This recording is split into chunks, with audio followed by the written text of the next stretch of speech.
sự thật rùng rợn về những bộ lạc biệt lập cuối cùng, đừng dại mà tiếp cận. Trong khi phần lớn thế giới đã kết nối bằng Internet và công nghệ hiện đại, vẫn có những cộng đồng con người sống gần như tách biệt hoàn toàn. Họ tồn tại sâu trong rừng rậm, trên những hòn đảo xa xôi hay giữa vùng băng giá khắc nghiệt. Và có những cộng đồng gần như chưa từng tiếp xúc với thế giới bên ngoài trên các hòn đảo thuộc Indian Ocean. Không điện, không thành phố, không công nghệ hiện đại, nhưng họ vẫn sinh tồn qua hàng nghìn năm nhờ kiến thức sâu sắc về thiên nhiên. Trong video này, hãy cùng Cõi Lạ TV khám phá những bộ tộc biệt lập đặc biệt nhất trên hành tinh và tìm hiểu cách họ tồn tại trong những môi trường khắc nghiệt mà nhiều người khó có thể tưởng tượng.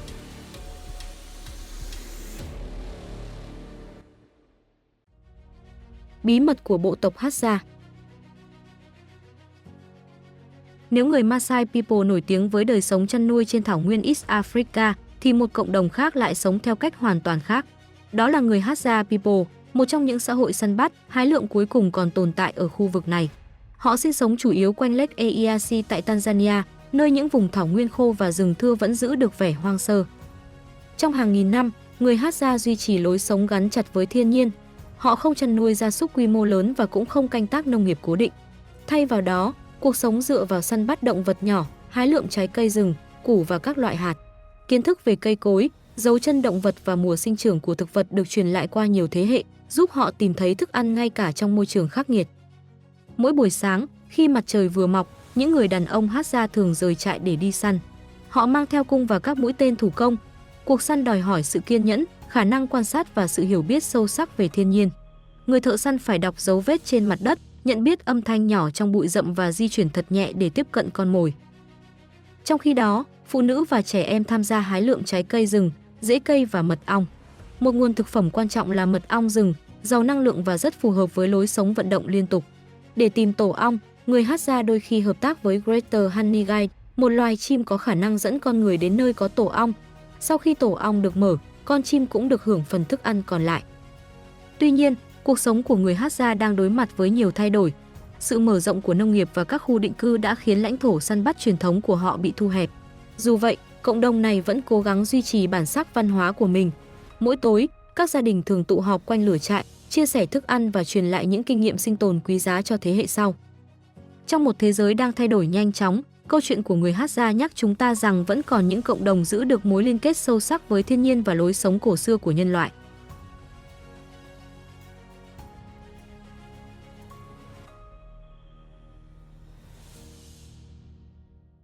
Bộ tộc Maasai, những người bảo vệ gia súc.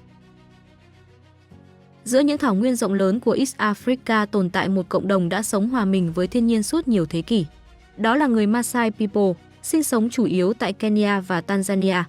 Với trang phục đỏ rực đặc trưng cùng những chuỗi trang sức nhiều màu sắc, họ từ lâu đã trở thành một trong những cộng đồng bản địa nổi bật nhất của châu Phi. Theo nhiều nghiên cứu lịch sử, tổ tiên của người Maasai bắt đầu di cư xuống khu vực Đông Phi vào khoảng thế kỷ 15.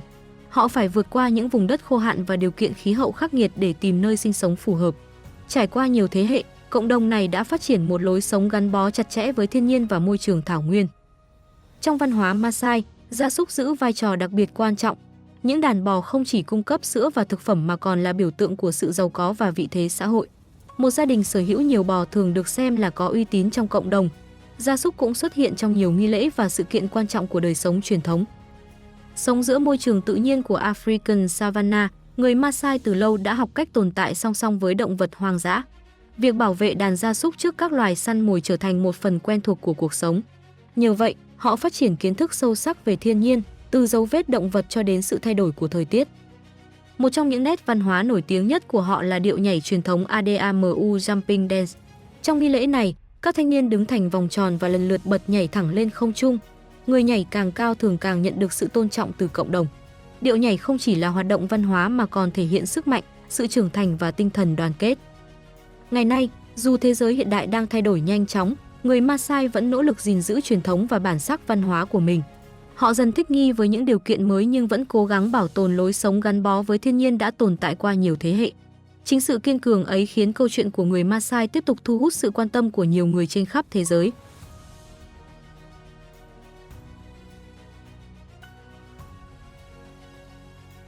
Những người bảo vệ Amazon. Trong khi một số cộng đồng bản địa trên thế giới đang dần thích nghi với xã hội hiện đại, nhiều bộ tộc cổ xưa tại Amazon Rainforest vẫn cố gắng giữ khoảng cách với thế giới bên ngoài. Một trong những cộng đồng nổi bật là Huaorani People, còn được gọi là Waorani. Họ sinh sống chủ yếu tại vùng rừng rậm thuộc Ecuador, với dân số khoảng vài nghìn người. Người Huaorani có một ngôn ngữ riêng biệt được gọi là Huautededo. Đây là một ngôn ngữ biệt lập, không liên hệ rõ ràng với bất kỳ hệ ngôn ngữ lớn nào khác trên thế giới. Điều này cho thấy cộng đồng này đã sống tách biệt trong thời gian rất dài, phát triển văn hóa và truyền thống riêng biệt của mình. Trong nhiều thế hệ, người Huaorani sống dựa vào săn bắt và hái lượm trong rừng mưa nhiệt đới. Họ có kiến thức sâu sắc về cây cối, động vật và các nguồn tài nguyên tự nhiên của khu rừng. Nhờ hiểu rõ môi trường xung quanh, họ có thể di chuyển qua những khu rừng rậm rạp và tìm kiếm thức ăn một cách hiệu quả. Tuy nhiên, trong vài thập kỷ gần đây, cuộc sống của họ đang phải đối mặt với nhiều thách thức lớn. Hoạt động khai thác gỗ, mở rộng nông nghiệp và đặc biệt là khai thác dầu mỏ đã dần tiến sâu vào khu vực sinh sống truyền thống của cộng đồng này. Những thay đổi đó khiến nhiều khu rừng bị thu hẹp và gây áp lực lên lối sống truyền thống của họ. Trước những biến động này, một số cộng đồng Huaorani đã phải chuyển sang sống trong các khu định cư cố định thay vì di chuyển theo lối sống du mục như trước. Dù vậy, nhiều nhóm vẫn kiên quyết bảo vệ lãnh thổ của mình và cố gắng duy trì mối quan hệ gắn bó với rừng. Đối với người Huaorani, khu rừng không chỉ là nơi sinh sống mà còn là nền tảng của bản sắc văn hóa. Kiến thức về thiên nhiên, những câu chuyện truyền miệng và phong tục truyền thống đều gắn liền với môi trường rừng nhiệt đới. Chính vì vậy, việc bảo vệ vùng đất của họ cũng đồng nghĩa với việc bảo vệ toàn bộ cách sống đã tồn tại qua nhiều thế hệ. Câu chuyện của người Huaorani phản ánh một thực tế quan trọng trong một thế giới đang thay đổi nhanh chóng. Nhiều cộng đồng bản địa vẫn đang nỗ lực gìn giữ văn hóa và môi trường sống của mình trước những áp lực từ bên ngoài.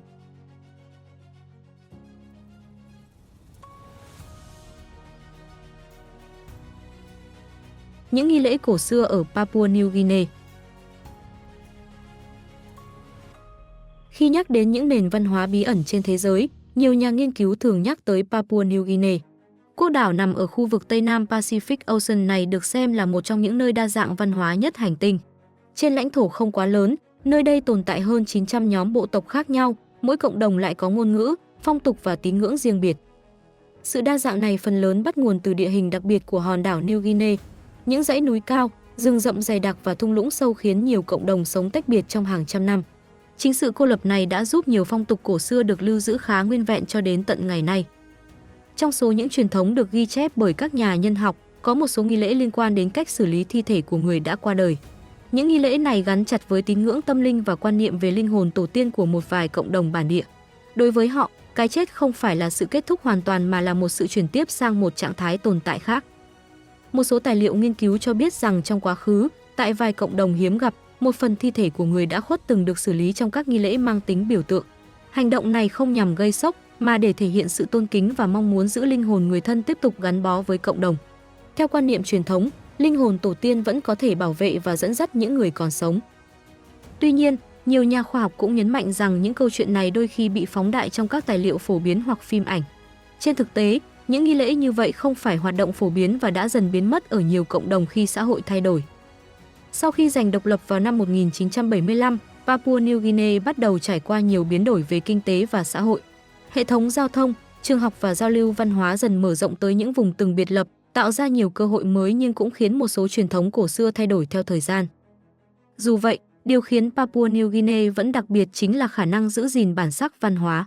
Những lễ hội truyền thống, trang phục nghi lễ và các câu chuyện truyền miệng vẫn được truyền lại qua nhiều thế hệ, góp phần tạo nên một bức tranh văn hóa phong phú của nhân loại. Bộ tộc Chukchi Trì bất khuất. Ở vùng cực đông của Siberia tồn tại một cộng đồng đã sinh tồn qua nhiều thế kỷ trong điều kiện mà nhiều người gọi là địa ngục băng giá. Đó là Chukchi People, sinh sống chủ yếu tại bán đảo Chukotka Peninsula thuộc Russia. Nơi đây có mùa đông kéo dài, gió lạnh khắc nghiệt và nhiệt độ có thể giảm xuống rất thấp. Trong môi trường tưởng chừng không phù hợp cho sự sống ấy, người Chukchi vẫn phát triển và duy trì cộng đồng của mình suốt nhiều thế hệ. Cuộc sống của họ gắn liền với lãnh nguyên băng giá và các nguồn tài nguyên tự nhiên. Người Chukchi truyền thống sống dựa vào săn bắn, chăn nuôi và đánh bắt cá. Trong đó, tuần lộc giữ vai trò đặc biệt quan trọng. Loài động vật này cung cấp thịt làm thực phẩm, da để may quần áo giữ ấm và vật liệu để dựng nơi trú ẩn. Nhờ kiến thức tích lũy qua nhiều thế hệ, họ có thể di chuyển trên tuyết, theo dấu động vật và tìm nguồn thức ăn trong môi trường khắc nghiệt. Lịch sử của người Chukchi cũng nổi bật bởi tinh thần kiên cường trước những thế lực bên ngoài. Vào thế kỷ 18, Russian Empire từng tiến hành nhiều chiến dịch nhằm kiểm soát vùng đất này. Tuy nhiên, địa hình khắc nghiệt cùng sự chống trả mạnh mẽ của người Chukchi khiến việc chinh phục trở nên rất khó khăn. Sau nhiều năm xung đột tốn kém, họ vẫn giữ được phần lớn sự tự chủ của mình. Không chỉ nổi bật về khả năng sinh tồn, người Chukchi còn có đời sống tâm linh phong phú. Trong nhiều truyền thống của họ, con người được tin là có linh hồn tiếp tục hành trình sau khi qua đời. Vì vậy, trong một số nghi lễ tang lễ, các vật dụng quen thuộc thường được đặt bên cạnh người đã khuất như một sự chuẩn bị cho hành trình sang thế giới khác. Văn hóa Chukchi còn được truyền lại qua những câu chuyện kể, bài hát và nghi lễ gắn liền với thiên nhiên vùng cực. Những truyền thống này phản ánh mối quan hệ sâu sắc giữa con người và môi trường sống khắc nghiệt. Ngày nay, dù xã hội hiện đại đang thay đổi nhanh chóng, nhiều cộng đồng Chukchi people vẫn nỗ lực gìn giữ ngôn ngữ và phong tục truyền thống của mình. Câu chuyện của họ cho thấy khả năng thích nghi đáng kinh ngạc của con người khi đối mặt với những điều kiện tự nhiên khắc nghiệt nhất trên hành tinh.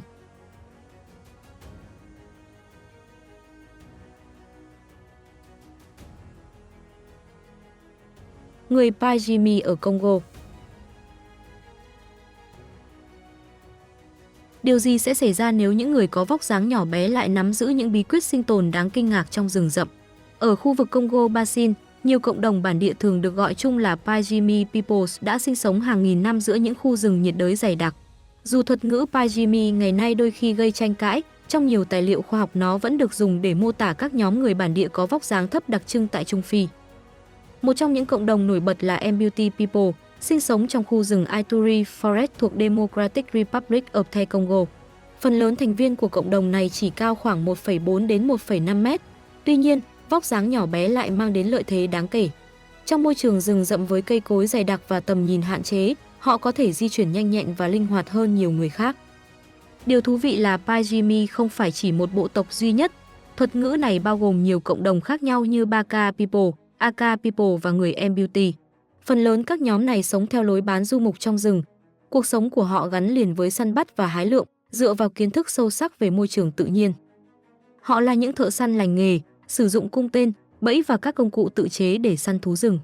Bên cạnh đó, mật ong rừng, trái cây và các loại củ cũng là nguồn thực phẩm quan trọng. Kiến thức về cây thuốc, dấu vết động vật và chu kỳ mùa trong rừng được truyền lại qua nhiều thế hệ. Ngày nay ước tính có khoảng 900.000 người thuộc các cộng đồng Pygmy sinh sống quanh Congo Basin, cùng với các nhóm nhỏ hơn tại Rwanda, Burundi và Zambia. Tuy nhiên, cuộc sống của họ đang đối mặt với nhiều thách thức như nạn phá rừng, xung đột và sự mở rộng của các khu dân cư hiện đại.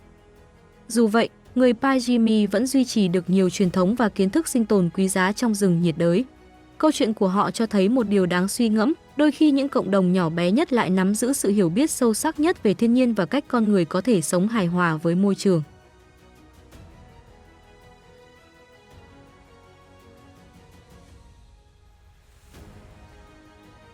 Người Sentinel, bộ tộc bí ẩn nhất thế giới. Giữa vùng biển rộng lớn của Indian Ocean tồn tại một cộng đồng gần như tách biệt hoàn toàn với thế giới hiện đại. Đó là Sentinelers, những cư dân sống trên hòn đảo nhỏ mang tên North Sentinel Island, thuộc quần đảo Andaman Island của India. Trong khi nhiều cộng đồng bản địa khác đã dần tiếp xúc với thế giới bên ngoài, người Sentinel vẫn kiên quyết duy trì khoảng cách với mọi người lạ. Hòn đảo nơi họ sinh sống không quá lớn, nhưng được bao phủ bởi rừng rậm nhiệt đới và những rạn san hô dày đặc. Chính lớp lá chắn tự nhiên này đã giúp cộng đồng Sentinel duy trì sự tách biệt suốt hàng trăm năm. Phần lớn thông tin mà thế giới biết về họ chỉ đến từ việc quan sát từ xa, bởi các nỗ lực tiếp cận trực tiếp thường không được chấp nhận. Người Sentinel duy trì lối sống săn bắt và hái lượm truyền thống. Họ đánh bắt cá ven bờ, săn động vật nhỏ và sử dụng các công cụ được chế tác từ vật liệu tự nhiên. Một số quan sát còn cho thấy họ biết tận dụng kim loại trôi dạt từ tàu đắm để làm đầu mũi tên sắc bén hơn. Điều này cho thấy khả năng thích nghi linh hoạt với môi trường xung quanh. Họ cũng sử dụng những chiếc xuồng nhỏ để di chuyển quanh đảo. Các xuồng thường được điều khiển bằng sào thay vì mái chèo, phù hợp với vùng nước nông và các rạn san hô bao quanh đảo. Nhờ đó, họ có thể đánh cá gần bờ và kiểm soát khu vực sinh sống của mình.